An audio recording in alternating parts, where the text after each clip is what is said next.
Hello बच्चों, कैसे हो?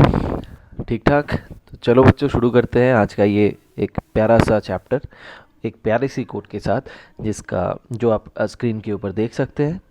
The quote is, God did not create evil, just as darkness is the absence of light, evil is the absence of God. एक बहुत ही बेहतरीन coat है, और कहा किसने है? The genius of the earth, sir Albert Einstein. मैं इनका एक बहुत ही बड़ा फ़ैन हूँ, और मेरे जैसे बहुत सारे जो फिज़िक्स स्टूडेंट्स हैं वो भी इनके बहुत बड़े बड़े फैंस हैं। तो एक बहुत ही इंटरेस्टिंग कोट से स्टार्ट किया हम लोगों ने। तो मैं चाहूँगा कि आप लोग को इस कोट से क्या समझ में आया, ये आप मुझे कमेंट सेक्शन में बताओ। और इस कोट से रिलेटेड एक चैप्टर है जो क्लास 10 का है, और बहुत ही इंटरेस्टिंग चैप्टर है। इससे हम बहुत कुछ जान पाएंगे, तो इसीलिए मैंने इस कोर्स से शुरुआत करने के लिए सोचा है। डेफिनेटली आपको शायद समझ में आ गया वो चैप्टर कौन सा है, दैट इज़ लाइट। ठीक है, तो चलिए, और ज़्यादा कुछ ना बोल के हम चैप्टर को स्टार्ट करते हैं। तो एक बहुत ही खूबसूरत डायग्राम से इस चैप्टर को शुरू किया जा सकता है, that is you can see on this screen. तो देखो, एक बहुत ही खूबसूरत एक गुलाब दिख रहा होगा आपको, जिसका एक रिफ्लेक्शन, प्लेन मिरर से रिफ्लेक्शन आपको स्क्रीन के ऊपर दिख रहा होगा। ठीक है, तो this is just it is just to added to portray the simple phenomena of light. ठीक है, हम अपने आसपास बहुत सारे ऐसे इंसिडेंट्स देखते हैं जो कि that is because of light. हम देख सकते हैं, सबसे बड़ी बात है, हम देख सकते हैं बिकॉज ऑफ लाइट। ठीक है, हम कुछ भी चीज़, जो कुछ भी चीज़ हम देख सकते हैं, that is because of light. ठीक है, that is because of the presence of light, जो लास्ट कोट हमने देखा था वहाँ पे भी सर एल्बर्ट आइंस्टाइन ने कहा था। ठीक है, तो इस चीज़ को हमें समझना है, लाइट को समझना है। तो इस चैप्टर को शुरू करने से पहले कुछ चीज़ें मैं बता देता हूँ आपको, आप लोगों की कॉन्फिडेंस बिल्डअप करने के लिए। तो ऐसे क्लास 9 के बहुत सारे बच्चे जब क्लास 10 में आते हैं, जो कि ऑलरेडी बहुत सारे स्कूल्स में क्लास 10 में आ चुके हैं, लेकिन उनका एक दिक्कत होता है कि सर बाकी सब्जेक्ट्स तो हो जाता है, लेकिन स्पेशली साइंस में भी, बायोलॉजी केमिस्ट्री तो फिर भी हम कर लेते हैं, लेकिन फिज़िक्स में सर कुछ ना कुछ दिक्कत हो जाता है समझने में, ये सब में। तो मैं उनको एक ही चीज़ बताता हूँ कि देखो बेटा, फिज़िक्स ऐसा एक सब्जेक्ट है जिसको आपको पहले समझना है, उसके बाद मेमोराइज़ करने की कोशिश करना है। हाँ, मेमोराइज़ एग्जामिनेशन के लिए करना ज़रूरी है, दैट इज़ ट्रूथ, लेकिन पहले हमें समझना है, दैट इज़ द प्रोसेस। तो फिज़िक्स को आप लोग अगर समझने की कोशिश करोगे, then it will be one of the easiest subject of your syllabus. तो मेरे इस वीडियो में मैं ऐसे कुछ अपना कोर्स डिज़ाइन करूँगा ताकि हर एक पॉइंट जो कि फिज़िक्स के सिलेबस में है, हर एक पॉइंट आप लोगों को समझ में आए। तो हर एक वीडियो, जो वीडियो है फुल देखिएगा, ताकि आप लोगों को कोई भी पॉइंट पे कुछ दिक्कत ना हो। तो और बात ना बढ़ा के चलिए शुरू करते हैं इस चैप्टर को, जिसका नाम है लाइट। सो ये कुछ कंटेंट्स हैं जो कि हम लोग डिस्कस करेंगे, that is how do we see objects, common phenomena of light, straight line path of light, particle and wave nature of light, spherical mirror, how to draw ray diagram, image formation by a concave mirror, image formation by a convex mirror, uses of concave and convex mirror, sign convention of reflection by spherical mirror, mirror formula and magnification formula. ठीक है, ये full syllabus जो है आपका light का class 10 CBSE का तो full syllabus का है। तो मैंने सोचा है कि आप लोग का अगर इंटरेस्ट बना रहे, ताकि इसीलिए मैं पार्ट में वीडियोस डालूंगा, 10-15 मिनट के वीडियोस, ताकि आप लोग को आपका जो अटेंशन है वो आप आराम से दे पाएँ वीडियो में। तो आप धीरे धीरे वीडियोस देखते रहिएगा। तो चलिए शुरू करते हैं।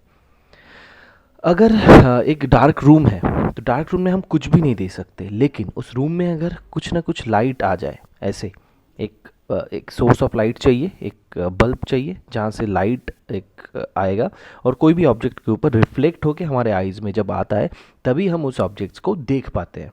ठीक है, so on lighting up the room things become visible, जैसे कि इस डायग्राम में आप लोग को दिख रहा होगा, जो रेज आपको दिख रहे हैं that is considered as light. ठीक है बच्चों, तो so this makes things visible. ठीक है, an object reflects light that falls on it. The reflected light when received by our eyes enables us to see this things. ठीक है, बहुत ही simple है। कोई भी चीज़ हम कब देखते हैं, जब कोई एक सोर्स से लाइट आके उस चीज़ के ऊपर गिरता है और गिरने के बाद वहाँ से रिफ्लेक्टेड होके हमारे आइज़ में आता है, तब हम उस चीज़ को देख पाते हैं। ठीक है, बहुत ही एक बेसिक कंसेप्ट है लेकिन इंपॉर्टेंट है, आप लोग याद रखिएगा। ठीक है, और बहुत सारे ऐसे, हम जब नींद खुलती है, सुबह सुबह जब नींद खुलते हैं हम लोग का, तब से लेके पूरा दिन हम जो भी कुछ देखते हैं अपने आसपास, सब कुछ हम लाइट के प्रेजेंस की वजह से देख सकते हैं। जैसे कि सुबह नींद खुलने के बाद क्या होता है, हम लोग अपने घर को देखते हैं, घर में बहुत सारी चीज़ें होती हैं, इसके साथ साथ बहुत नेचुरल ब्यूटीज़ हम देखते हैं। कभी कहीं पे घूमने जाते हैं, मान लो पहाड़ में गए, समुंदर में गए घूमने के लिए अलग अलग चीज़ देखते हैं, that is due to light. ठीक है, आसमान नीला दिखता है, that is due to light. Clouds white दिखता है, that is due to light. समुंदर नीला है, पेड़ हरे हैं, ऐसे बहुत सी चीज़ें हैं जो कि लाइट की वजह से हम देख सकते हैं। So we are very grateful for this kind of things. So image formation by mirrors, तो देख लेते हैं क्या क्या बेसिक कॉमन फेनोमेना है जो कि लाइट की वजह से हम लोग देख सकते हैं। That is image formation by mirrors, image formation bye lenses, twinkling of stars, beautiful colours of rainbow, bending of light by a medium, sparkling of diamonds, colors formed on thin oil films, colors formed in soap bubbles, reddish appearance of sun while rising and setting, blue color of the sky and many more things। ठीक है, तो ये सब general चीज़ें हैं। आप लोग मुझे कमेंट में बताइए आप लोग क्या क्या और ज़्यादा आप लोग देखते हैं जो कि आपको बहुत इंटरेस्टिंग लगता है बिकॉज ऑफ लाइट। आप लोग ज़रूर कमेंट में बताइए। और देखते हैं नेक्स्ट। सो हमारा नेक्स्ट स्लाइड जो है ये बताता है कि लाइट एक स्ट्रेट लाइन में चलता है, तो उसको हम प्रूफ कैसे कर सकते हैं। मान लो एक सोर्स है, ठीक है, उसके सामने एक ओपेक ऑब्जेक्ट है। ओपेक मतलब कोई भी चीज़ जिसके थ्रू लाइट ट्रैवल नहीं कर सकता, जिसके अंदर से लाइट जा नहीं सकता, उसको हम ओपेक ऑब्जेक्ट कहते हैं। ठीक है, तो एक सोर्स एस लिया हम लोगों ने और पीछे एक स्क्रीन लिया। ठीक है, तो लाइट स्ट्रेट लाइन में जाता है, इसीलिए इसके पीछे ओपेक ऑब्जेक्ट के पीछे एक शैडो रीजन होता है X Y, that is the shadow region. Similarly हम अगर इसकी जस्ट ऑपोजिट केस कंसिडर करते हैं, सोर्स लिया और बीच में एक ओपेक स्लीट दे दिया। स्लीट मतलब दो ओपेक ऑब्जेक्ट के बीच थोड़ा सा गैप है जिसके थ्रू लाइट पास कर सकता है। तो क्या होगा, ऐसा कुछ बनेगा, एक पर्टिकुलर शैडो रीजन और बीच में से लाइट गुजर जाएगा। ठीक है, इससे क्या पता चलता है, लाइट स्ट्रेट लाइन में ट्रैवल करता है। ठीक है, सो ये सिंपल एक्सपेरिमेंट है जो कि बताता है light can travel in a straight line path. ठीक है, तो लाइट ऐसे बहुत सारे फेनोमेनाज दिखाते हैं। लाइट का फेनोमेना, ऑप्टिकल फेनोमेना लाइट दिखाता है, जिसके थ्रू हम लाइट के बारे में और भी ज़्यादा जान सकते हैं। जैसे कि बहुत साल पहले ये माना जाता था कि लाइट स्ट्रेट लाइन में चलता है हमेशा, लेकिन बाद में आइंस्टाइन की एक थियोरी ने बता दिया कि नहीं, कुछ अगर कंडीशंस हम लगाएं, ठीक है, अकॉर्डिंग टू ग्रेविटी, तो लाइट का जो पाथ है वो बेंड भी हो सकता है। ठीक है, तो ये सारे इंटरेस्टिंग टॉपिक्स के बारे में भी मैं आप लोगों को बताऊंगा धीरे धीरे। तो आप लोग अगर चैनल को सब्सक्राइब नहीं किया है तो ज़रूर सब्सक्राइब कर लीजिए इस चैनल को। यहाँ पे हम फिज़िक्स को बहुत ही इंटरेस्टिंग वे में समझने वाले हैं। ठीक है, तो देख लेते हैं ऐसे कितने सारे फेनोमेना हैं और उस फेनोमेना से हम लाइट की कौन से प्रॉपर्टीज़ को समझ सकते हैं। ठीक है, तो phenomena like interference of light exhibits wave nature of light. ठीक है, इंटरफेरेंस, डिफ्रैक्शन, पोलराइजेशन, ये तीन जो फेनोमेना है, इससे क्या पता चलता है, लाइट एक पर्टिकुलर वेव नेचर दिखाता है। ठीक है, तो पहले हम क्या जानते थे, बहुत साल पहले हम जानते थे लाइट स्ट्रेट लाइन में ट्रैवल करता है। उसके बाद हमने क्या जाना कि लाइट का एक वेव लाइक नेचर है, जैसे कि रिपल होता है ना। मान लो एक पॉन्ड में आपने एक पत्थर डाला, ठीक है, उस पॉन्ड में रिपल्स क्रिएट होते हैं। ठीक है, एक वेव क्रिएट होता है, वैसे ही लाइट का भी एक वेव नेचर है। ठीक है, धीरे धीरे हम इस चीज़ को समझेंगे, जैसे कि आप देख सकते हैं स्क्रीन में। ठीक है, एक मान लो एक पॉन्ड में अपने पत्थर डाला, तो ऐसे कुछ रिपल्स क्रिएट होते हैं धीरे धीरे, जो कि उस पॉइंट से बाहर की तरफ चला जाता है। तो यहाँ पे भी लाइट का दो सोर्स लिया है हम लोगों ने, S1 एंड S2, जहाँ से लाइट वेव्स बाहर की तरफ जा रहे हैं।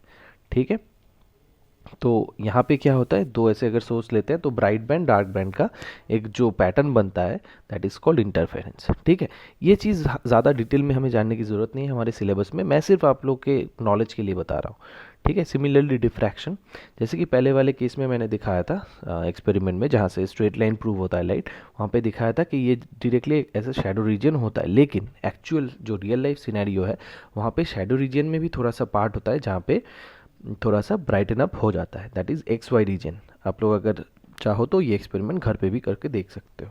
ठीक है, तो एक्स वाई जो रीजन है जहाँ पे थोड़ा सा जो इल्यूमिनेशन होता है, लाइट थोड़ा मिलता है, थोड़ा सा ब्राइटनेस कम होता है बाकी रीजन से, लेकिन उस शैडो रीजन में भी थोड़ा सा वहाँ पे लाइट मिलता है। एक्स वाई जो पॉइंट है आप देख सकते हो, that is due to diffraction phenomena. ठीक है, that is also bending of light. ठीक है, आप लोग इसका जस्ट एक आइडिया ले लो, अभी इसके बारे में ज़्यादा जानकारी की ज़रूरत नहीं है। ठीक है, तो सिमिलरली पोलराइजेशन भी एक है। ठीक है, पोलराइजेशन से पता चलता है हमें कि लाइट का वेव नेचर भी है। ठीक है, इसके बाद आता है लाइट का पार्टिकल नेचर, इसके बारे में भी आप लोग जान चुके हैं, और जिस कोट के साथ हम लोगों ने स्टार्ट किया था सर अल्बर्ट आइंस्टाइन के कोट से, तो उन्होंने भी ये कहा था कि लाइट का पार्टिकल नेचर होता है। ठीक है, लाइट का पार्टिकल, और हालांकि उन्होंने प्रूव भी किया था, उनका एक एक्सपेरिमेंट था जिसके थ्रू उन्होंने प्रूव भी किया था लाइट का पार्टिकल नेचर है। ठीक है, मतलब इनडायरेक्टली प्रूव होता है उससे। इसके बाद आप लोग कमेंट में मुझे बताइएगा, एक क्वेश्चन मैं दे रहा हूँ आप लोग के होमवर्क के लिए, जानकारी ले लीजिएगा कि सर अल्बर्ट आइंस्टाइन को 1913 में नोबेल प्राइज़ मिला था, तो वो क्यों मिला था अल्बर्ट आइंस्टाइन को? नोबेल प्राइज़ एक पर्टिकुलर डिस्कवरी के लिए दिया जाता है हर एक साइंटिस्ट को, तो उन्हें क्यों दिया गया था, उनकी कौन सी डिस्कवरी के लिए? अब हमें मुझे कमेंट सेक्शन में ज़रूर बताइएगा। ठीक है, तो देखते हैं पार्टिकल नेचर कैसे पता चलता है। एक मेटल के ऊपर यूवी लाइट अगर गिरता है तो फोटो इलेक्ट्रॉन्स निकलते हैं। ठीक है, तो ये जो फेनोमेना है, मतलब एक पर्टिकुलर मेटल के ऊपर लाइट गिरा, लाइट में क्या होता है, फोटोन होता है, फोटोन अगर गिरता है तो इलेक्ट्रॉन उस फोटोन से एनर्जी ले लेता है और बाहर निकल के आ जाता है। ठीक है, इस सिंपल फिनोमेना को फोटो इलेक्ट्रिक इफेक्ट कहते हैं, जो कि पहले डिस्कवर मतलब ऑब्जर्व किया था लेनार्ड ने। ठीक है, उसके बाद सर एल्बर्ट आइंस्टाइन ने उसको एक्सप्लेन किया था ऑन फोटोन थ्योरी, प्लैंक्स का जो थ्योरी है। ठीक है, तो अभी तक मैंने जो कहा ये आप लोग की जानकारी के लिए था। ठीक है, ये आपके सिलेबस में उतना ज़्यादा इम्पोर्टेंट नहीं था, जस्ट आपको इंस्पायर करने के लिए, आपके नॉलेज को थोड़ा सा एक्सपैंड करने के लिए मैंने बताया, अपने क्लास 10 के लेवल से थोड़ा ज़्यादा नॉलेज देने की कोशिश की, लेकिन आप लोग के क्लास के लिए एनसीईआरटी सिलेबस के लिए जो टॉपिक्स हैं वो अब से स्टार्ट होते हैं। ठीक है, that is reflection of light. Clear? तो रिफ्लेक्शन ऑफ लाइट क्या है बच्चों? बहुत ही सिंपल है, मान लो हमने एक प्लेन मिरर लिया है और एक लाइट रे आके इंसिडेंट होता है। ठीक है, जिसको हम इंसिडेंट रे कहेंगे। तो प्लेन मिरर में अगर एक रे इंसिडेंट होता है तो वो क्या होता है, फिर से पहले वाले जो मीडियम है उस मीडियम में चला आएगा। ठीक है, ये जो फिनोमेना हमने देखा, that phenomena is called as reflection of light. तो उस पॉइंट पे, जिस पॉइंट पे लाइट रे इंसिडेंट हुआ, उस पॉइंट में हम एक नॉर्मल ड्रॉ कर सकते हैं प्लेन मिरर के ऊपर। ठीक है, तो that is called as normal. और ये जो इंसिडेंट एंगल हुआ, ज़रूर देखिएगा इस पॉइंट को, नॉर्मल के साथ जो एंगल बनता है इंसिडेंट रे का, that angle is called as angle of incidence. ठीक है, और नॉर्मल के साथ जो एंगल बनता है रिफ्लेक्टेड रे का, that is called as angle of reflection. ज़रूर याद रखिएगा। यहाँ पे और एक चीज़ मैं आप लोग को बता दूँ। ठीक है, यहाँ पे और एक चीज़ बता देता हूँ, कुछ बच्चे गलतियाँ करते हैं, इसीलिए मैंने सोचा थोड़ा बता देते हैं इसको। मान लो यहाँ पे इंसिडेंट हुआ और ये रिफ्लेक्टेड हुआ। ठीक है, तो कुछ बच्चे क्या करते हैं, ये वाला जो एंगल है इसको आई मानते हैं, ये वाला जो एंगल है इसको आर मानते हैं, कभी कभी गलती से। सो विच इज़ डेफिनेटली रॉन्ग, ये भी रॉन्ग है। ठीक है, कौन सा होगा, एंगल ऑफ इंसिडेंस और एंगल ऑफ रिफ्लेक्शन? ऐसे अगर आप ड्रॉ करते हो तो ये वाला जो है, ये वाला होगा आई, ये वाला होगा R. So now this will be the correct one, this will be the correct one. ठीक है, I will be angle of incidence और R will be angle of reflection. ठीक है, तो ये फिनोमेना पहले वाले जो मीडियम है उससे लाइट रे इंसिडेंट हुआ प्लेन मिरर के ऊपर और फिर से पहले वाले मीडियम में आ गया, that is called as reflection. ठीक है, तो रिफ्लेक्शन एक पर्टिकुलर लॉ मान के चलता है जो कि बहुत इंपॉर्टेंट है क्लास 10 के लिए, और ये पूछा जाता है, बहुत बार पूछा गया है पहले वाले प्रीवियस ईयर्स पे, आप लोग क्वेश्चंस देख सकते हो। ठीक है, प्रीवियस ईयर्स क्वेश्चन सॉल्व करना बहुत ज़रूरी है क्लास 10 में, आप लोग अभी से स्टार्ट कर दो प्रीवियस ईयर सॉल्व करना, तो बाद में आप लोग को दिक्कत कम होगी। ठीक है, तो चलिए जान लेते हैं लॉज ऑफ रिफ्लेक्शन के बारे में क्या है। फर्स्ट लॉ है the angle of incidence is equal to the angle of reflection. ठीक है, angle of incidence is equal to angle of reflection. हमेशा आप लोग का, जैसे कि मैंने बताया, I is the angle of reflection and small R is the angle of, sorry, I is the angle of incidence and small R is the angle of reflection. तो ये दो हमेशा इक्वल होंगे फॉर रिफ्लेक्शन। ठीक है, second law है the incident ray the normal to the mirror at the point of incidence and the reflected ray all lie in the same plane. आप लोग देख सकते हो एक प्लेन ड्रॉ किया गया है। ठीक है, यहाँ पे पिंक कलर का एक प्लेन है, तो इंसिडेंट रे, रिफ्लेक्टेड रे और नॉर्मल हमेशा इस प्लेन के ऊपर लाई करेगा। ठीक है, तो ये दो लॉ हैं जो कि बहुत इंपॉर्टेंट है। ठीक है, आप लोग को ये मेमोराइज भी करना है, तो आई होप समझ में आ गया। अब आप लोग इसको मेमोराइज कर सकते हो। ठीक है, now this laws of reflection are applicable to all type of reflecting surfaces including spherical surface. ठीक है, तो ये जो मैं लॉ बताया, ऐसा नहीं है कि ये सिर्फ प्लेन सरफेस के लिए है या फिर प्लेन मिरर के लिए है, ये अगर कर्व सरफेस है, जो कि जिसके बारे में हम थोड़ी देर बाद डिस्कस करेंगे, सो स्फेरिकल सरफेस के लिए भी ये एप्लीकेबल है। ठीक है, तो आज का वीडियो, सॉरी, ये जो वीडियो है, ये वीडियो मैं अभी यहाँ पे स्टॉप करता हूँ। नेक्स्ट वीडियो में मैं और भी बहुत सारी कुछ चीज़ें डिस्कस करूँगा लाइट के बारे में, तो ज़रूर देखिएगा। ये एक सीरीज़ बनने वाला है, तो बहुत इंपॉर्टेंट सीरीज़ होगा इस चैप्टर के लिए, तो ज़रूर देखते रहिए। और जो लोग नए हैं चैनल में, वो लोग ज़रूर चैनल को सब्सक्राइब कर लीजिए, सब्सक्राइब बटन में क्लिक करके। ठीक है, तो till the next video, stay safe, stay blessed, bye bye बच्चों।